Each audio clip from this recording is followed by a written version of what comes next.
13 मई 2008 को जयपुर में serial blast हुए थे और उन सीरियल ब्लास्ट में 71 लोगों की मौत गई थी, 185 लोग घायल हुए थे। दुर्भाग्य से ट्रायल कोर्ट ने उन सब लोगों को, 4 लोग मुलजिम थे, उनके चारों को फांसी दी और सरकार की लचर पैरवी के कारण माननीय उच्च न्यायालय ने उन सबको रिहा करने का काम किया।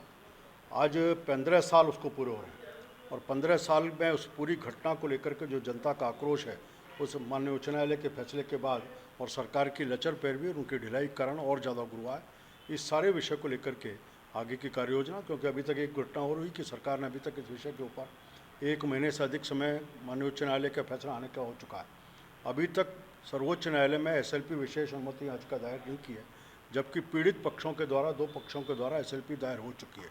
ये स्पष्ट रूप से बताता है कि राजस्थान सरकार की इस पूरे मामले में कहीं ना कहीं ढिलाई भी है उनकी। कहीं मैं कह सकता हूँ कि जिस प्रकार से लगातार उन्होंने अपने इस पूरे मामले को यहाँ तक पहुँचाने का काम किया है, इसमें ऐसा लगता है कि योजनाबद्ध तरीके से भी इस विषय को कैसे टाला जाए, इसका प्रयास होता है। मंत्री जी, अगर वास्तव में महंगाई राहत शिविर राहत देना चाहते थे तो देश का सबसे महंगा पेट्रोल डीजल राजस्थान में था, देश में सबसे महंगी बिजली राजस्थान में, आपके हाथ में थे दोनों विषय।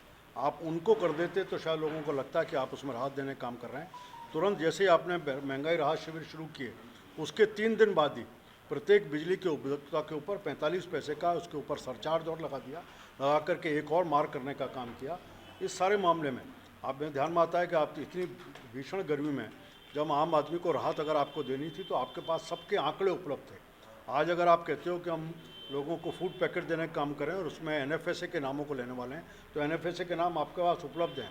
आप कह रहे हो कि 100 यूनिट तक की बिजली मुफ्त देंगे, तो उसके नाम आपके पास उपलब्ध हैं। उन सबको सीधा का सीधा बिना किसी कैंप में, बिना परेशानी के आप लाकर राहत दे सकते थे। आपने कहा कि हम पेंशन देने की बात, पिछली भारतीय जनता पार्टी की सरकार के समय जितने भी पेंशन होल्डर्स हैं, ऐसी सामाजिक सुरक्षा के सभी पेंशनधारियों के बैंक में खाते खुला करके इनको बैंक से ऑनलाइन पेमेंट की व्यवस्था शुरू हो चुकी थी। आप उसको दे सकते थे, लेकिन आपका उद्देश्य कहीं ना कहीं लोगों को इस बात का एहसास कराना है कि आपका अधिकार है, लेकिन हम आपको एहसास करा के देने का काम करेंगे।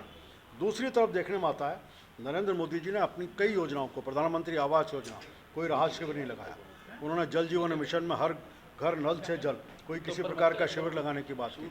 प्रधानमंत्री जी किसान सम्मान निधि दे रहे हैं, एक बटन दबा करके किसानों के खाते में पहुंचा रहे हैं, बिना किसी शिविर के, किसी एहसास के। ये हमारा कर्तव्य है, इस भाव से उनको देने का काम कर रहे हैं, क्योंकि मुख्यमंत्री जी इसी बात को बार बार पीड़ित व्यक्ति को एहसास करा करके उसको राहत देने का बात कर रहे हैं, राहत नहीं दे रहे हैं। डाउनलोड करें अमर उजाला ऐप और पाएं खबरें लगातार।